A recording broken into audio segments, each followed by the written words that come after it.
Alrighty, folks, welcome back to The Wire. I am Michael Oakes, and with me, as always, is my best friend and business partner, Paul Rodriguez. Mr. Rodriguez, how we doing today?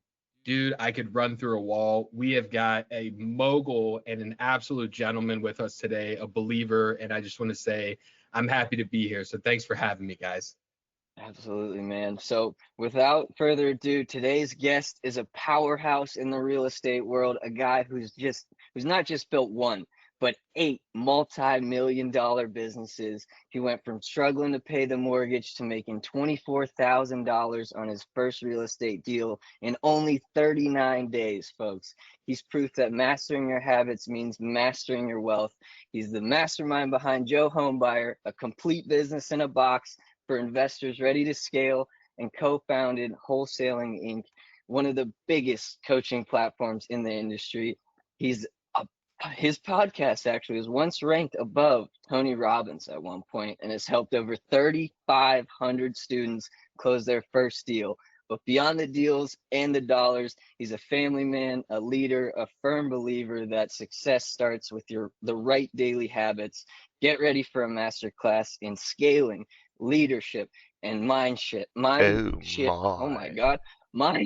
shifts could take you from surviving to thriving, like he says countless times. Welcome to The Wire, Mr. Cody Hofhine. How you doing, my friend? It is an honor to have you.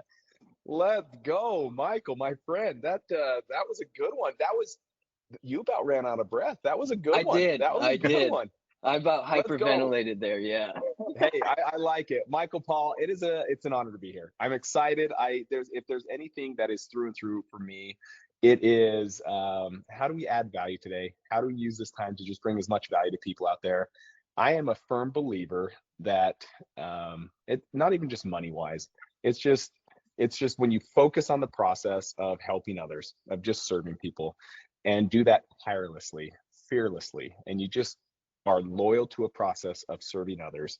It's kind of like what legendary coach Bill Walsh said for the 49ers. He says, you focus on the process and the scoreboard just takes care of itself. And so the scoreboard is always taking care of itself because I'm just tirelessly committed to just serving people. Well, Cody, you have done an amazing job of not only creating these amazing businesses, scaling other people's businesses, but you've done a great job of documenting that on social media. So I just want to say I take a page out of your book every time we post, and I have a question for you. So you built 8 multi-million-dollar businesses, and you always talk about the habits. So what's one daily habit that you've changed that changed everything for you? So good. It is I would say what people would call either like the linchpin habit or the keystone habit. When you think of an arch, the middle piece in the arch is the keystone. That's the one that if you remove, the whole arch just crumbles. So this might be a good segue to just ask people on here, and I'll tell you what that is. Yes. What is your keystone habit? My keystone habit is my morning routine. Meaning the days that I win my morning, I win my day. Like it's just guaranteed. But if I don't win my morning, I do not win my day. So what does that morning routine look like? It means getting up early. It means beating the sun up. It means getting to the gym when no one else is there because the rest of the world would like to sleep in a little bit. And that's a beautiful thing. There's something not only just about working out, but working out when it's quiet. That's an amazing time for me. So I would say up at 5. By time I'm like go through my little prep, I start with just pulling out like a little journal, and I'll just write for about 5 minutes things that I'm grateful for, and that positivity, that reflection on just simple things, and it helps me go deep. Most people have a hard time after day 10. They're like, what else can I be grateful for? I mean, if you just start thinking of like even like a grocery store, be thankful for shelves that are loaded. Well, what about the people that loaded the shelves? Or what about the people that brought the groceries that are able to be put on the shelf? Or what about the farmer that's producing the eggs from the chickens? Like you can go forever if you really think about it. Gratitude. I just start with gratitude. And then I always just sit there at the edge of my bed, and I'll just sit there and I'll ask God. I'll say, almost like questioning myself, like, why do I get one more day? Like, what is the reason I'm here? And I'll just sit there in silence, and I'll wait for thoughts to come in. And and I'll just jot down those thoughts. And it could be crazy. It could be reach out to someone that I haven't talked to in 10 years. I'm like, wait, what? That's going to be weird. But that's the thought I got. And God wants me to obviously do something, because that's not my thought. I would have never thought to talk to that person that I haven't talked to in 10 years. But the thought came to my mind. And as I act upon it, I find out there's some incredible experiences as a result. Some that, gosh, if I shared them, I'd get chills and I'd cry, because they were just meant to be. They were perfectly designed for me to act upon. I didn't know what I was supposed to do other than just act upon the prompting that came. So I go to the gym, I work out. Cortisol is the stress hormone. It's the highest in the morning for everyone. And by just simply moving your body for 45 minutes, that lowers your cortisol, or lowers your stress, so that your day begins with peace, right? When I get back home, it's just simple studies. So I will read. I like to do something spiritual during that time. It's just kind of like just feeding me. I want to feed my soul during that time. And then from there, it's family time, 7 till about 8:30. I'm helping my wife. We're cooking breakfast. We're doing everything, and we're present. So it's not my phone. My phone, I don't even see my phone. It hasn't even seen me the day yet, and it's still plugged away. So it is just present time. I get to enjoy my kids, ask them great questions, see how they answer it, help my daughter read before she goes to school, so she doesn't have to cry after school when she says, I want to play with my friends. I'm like, you didn't get your reading done. So we try to knock out these things, and then by 8:30. It's game time. I'm in the office and I've got my power hours ahead of me, ready to rock and roll. So that's a morning routine. That keystone habit literally is the habit that when I do that one habit, it elevates the rest of those habits. Yeah. Wow. That's so true. Like you hear it from like Pace, Jamil, everybody, that it's so true that you got to beat the sun and get a head start on the day. So I love that, man. You make time for literally everything before even getting into grind mode for work. But something we talked about before the camera started rolling was mindset shifts and pivots. So I just wanted to know, I know you were in insurance for a year, and your first deal, actually your wholesale deal, made you more than that entire year in insurance, if I'm not mistaken. What flipped that mindset for you, man? What made you shift your focus and getting it going? Oh, such a good question. You're taking me down memory road right now. You guys, I was a struggling entrepreneur, and there's value in saying that, because I think sometimes we see the polished version and we think, well, there's no way I could be Cody Hofhine. Guys, Cody Hofhine 10 years ago was still a broke individual, still trying to make things work. 15 years ago was my first taste of entrepreneurship, starting that insurance agency. I'd work 60 to 80 hour weeks, and yes, acting, probably not acting upon the correct actions to take, but acting. It wasn't a lack of effort, energy, drive. I wanted to build that business as quick as I could. Probably didn't have the correct action in place of how the best way to use that time. I was just like, I didn't have a mentor. I didn't have anything. That first year, I did $19,000 total, not in a month, $19,000 total for that year. I had 2 kids at the time, one on the way. Thank goodness we were debt free, except for the house. We didn't even know that was a possibility at this time of our lives. We're like, oh, everyone has a mortgage the rest of their life. And then fast forward, um, insurance steadily grew, but it's a game of stacking BBs. It's a slow growth.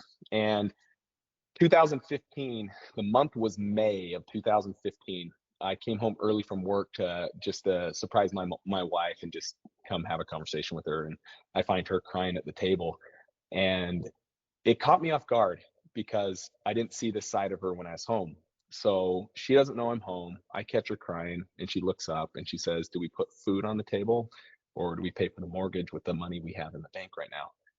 You guys, that shook me. That shook me hard. She didn't say anything negative. She didn't say you're worthless. He's supported me this whole entire time. But I felt it. I felt a little bit of shame that I wasn't providing as a dad. I felt a little bit of worthless myself. She didn't make me feel that. I just thought, you know what? I've got to step it up. I got to do better. I got to take the right action. I got to make sure that she doesn't feel this again. So it wasn't a coincidence that 2 days later I'm at a local real estate investor association, and I insured most of the investor association, but yet I've gone there for 5 years, guys. Like, I'm listening to people say, I wholesale, I made 30,000, 40,000. All I heard was, oh, he has a rental. Let's go insure that policy, and let's see if I can make $200 versus his 40 grand that he just made. And that's all I heard. But I had a new set of ears. I went in there, and Tony Robbins says people are either running away from pain or running towards pleasure. I was running away from pain. I just saw a moment that I didn't want to repeat ever again. So I'm running away from pain, finding out how do I find pleasure. This guy stands up that I happen to insure, and he says, "Hey guys, I just found this deal 2 days ago, and I've already wholesaled it, and I made about 30 grand." I'm like, "Come again?" Like, what is this wizardry we're talking about right here?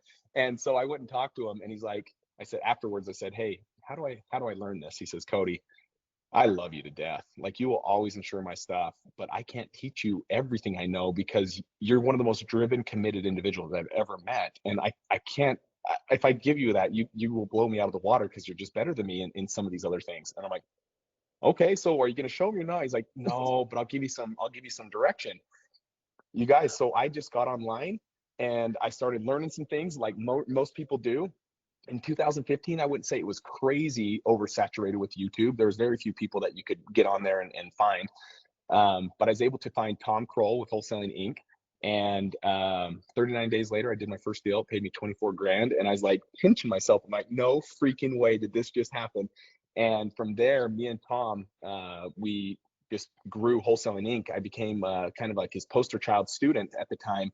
And I bought half the company, and we grew Wholesaling Inc. to where it went to, and then we sold in 2020. But that's kind of the story in a nutshell. Yes, guys, I'm telling you, it was hard. Entrepreneurship is very, very, very hard, but the obstacle is the way. I would much rather go through and trip and fumble and stumble and make mistakes and fail than sit comfortably. I don't like comfort. Comfort's not the road. And so if you're comfortable right now, I'm calling you out right now. That's not the life you want to live. Comfort leads to misery. And it's only through these failures that you're going to get better and get to the destination that you actually are seeking. There's an old quote right there that I love, man. I think it's like the road to heaven feels like hell, but the road to hell feels like heaven, right? So when you're putting in that work, it's always going to feel like, oh man, it's taking too long, or if I just had this one thing or this one person to help me out, I could get there. And then on the flip side, when you're doing what you're not supposed to be doing, you're not setting those habits, you're not getting those keystone moments in your life every day, then you're failing. You're failing. And it might feel great because, oh, I'm going to watch Netflix or I'm going to play video games or whatever. That's comfort. Right? That's comfort. It's comfort, but it doesn't bring you out of your comfort zone, and you definitely don't grow as a person. So I want to ask you, Cody, there's some habits that we've talked about that are positively attributing. I want to talk about what is the most underrated habit that maybe people are ignoring. Well, so I would definitely put morning routine. There's very few people that'll wake up early. That's definitely on there as not just my keystone. It's probably one of the most underutilized for most people. But if we're talking one that I could implement tomorrow, let's say you're a night owl and that's why you're not a morning person. A good morning routine starts with a good evening routine. I'm in bed during the week by 9:30, and everyone's like, "You're crazy. How do you do that with 4 kids?" Because we have a process. We have a process that our kids go to bed before that during the week. We give them the weekends to stay out late, but during the week, this is our structure. But over and above that, let me give you a simple one that I think is awesome. It just is hyper focused that anyone could listen to and be like, yeah, I could see how that would work today. And this would be one they could literally implement today. This would be called the 90-91. So for 90 days, for 90 minutes of each day, what is the one thing you're going to focus on? And if they will just simply do this for 90 days, you will see that you don't need to do 20 things today. What is the one thing? What is the one thing that you are going to hyper focus on for the next 90 days, the first 90 minutes of every business day? That right there will change your business for the better. You'll 10x whatever you think you're doing. So if it's like, you know what, I'm going to make offers, I'm going to get on the phone, I'm going to deeply connect with my capital partners and find out, who do you know that I should know? Like, that's a beautiful question. It's a simple question, but that's a question I ask all of my people that are in the destination that I want to be at. I ask them 2 questions. What book are you reading and why should I read it? I always ask that. The second question I always ask is, who do you know that I should know? That's how everyone's like, Cody, how did you get to meet and hang out with Tony Robbins? Because I asked someone 2 times prior to that, who do you know that I need to know? Led me to this guy. This guy's like, oh, you got to meet Tony Robbins. I'm like, how do I do that? He's like, let me do a phone call real quick. That question leads to the connection. So yeah, I would say 90, 91. That principle is such a simple one, and it allows you to really 10x focus on just the one thing that's going to massively move the needle in your business. I just wrote that down. That's something I'm starting tomorrow. And folks at home watching this, if you are not writing down what Cody is saying right now, you are leaving hundreds of thousands, if not millions of dollars on the table, because he's done it not once, but 8 different times, man. He knows what he's talking about. But Cody, what would you say is the biggest mistake investors make when they're trying to scale to that 6-figure point or even 7-figure point? But let's start lower for everybody who's trying to get to that 6-figure threshold. What do you think that is? Yeah. So you're saying they're stuck at 6-figure and trying to get to 7 figures? Is I hear that right? Let's do it the opposite. They're just starting out. They want to get to that 6 figures instead. Get to 6 figures. Okay. Yeah. So this is going to catch people off guard. First and foremost, let me get let's address the elephant so it's just out of the room. I think drive, dedication, determination can produce $1 million in revenue. I really do. I don't think process and systems are even necessary for your first million. Meaning you can go like I did and just shoot your guns. I'm a guy that's like ready, fire, aim versus ready, aim, fire. So for those that are sitting there at the beginning stages, I think the biggest thing that's going to change their life, they don't have to learn delegation right now because it's just a solopreneur. You're wearing all the hats. So let's forget about delegation. Let's forget about team. Let's just say the first million is on you. And what does that look like? It looks like taking imperfect action. It means you just get enough information to say, all right, I got enough clarity to take my next step. I don't know what step 2, 3, 4, 5, 6, 7, 8, 9 look like. I have no idea. Who cares? Take step 1. Step 1 is going to lead you to get enough clarity to take step 2. Step 2 is going to give you enough clarity to get step 3. And we just go through this business one step at a time, where too many people are stuck in this like analysis paralysis. I've got to build a perfect plan. You guys, the secret to life is those that are acting imperfectly, like just going and taking massive imperfect action, are outperforming those that are sitting at home on their couch comfortably, building a perfect plan, taking no action at all. Action trumps plans all day long. Everyone's like, I got to build the plan. I got to build a plan. No, you don't. You got to act.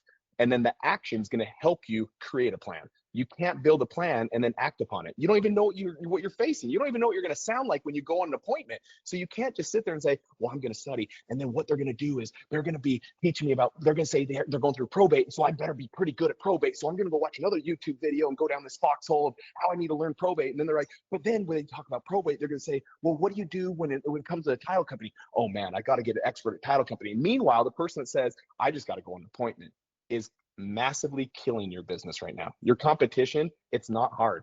They're just acting imperfectly without fear. And if they have fear, courage is not where avoidance, it's not a void of fear. Courage is fear's here, but I'm still moving forward. That's courage. You've got people that are just courageously moving forward imperfectly, whooping the perfect planners all day long in this business. My God. I'm amped right now. I don't know about you guys, but I could run through a friggin' wall with how much good stuff we're giving these folks at home. Oh my God. All right, Cody. So there's a Jim Rohn quote that Mike and I both love. It's rarely does a Jim Rohn. He's the best, man. I always go back and I rewatch all the old YouTube stuff. So good. But his quote that we love and we religious by: rarely does a man's income exceed the level of his personal development. How does that apply to your journey? Yeah. Oh my gosh. This is the secret sauce in life. You guys, this is the last quarter of 2024 journaling. Like, I fill that up in a quarter. I'm already like, let's see how far this goes. Let's see. This is 2025's journal. Let's see. Like, this is 2025. It's still going.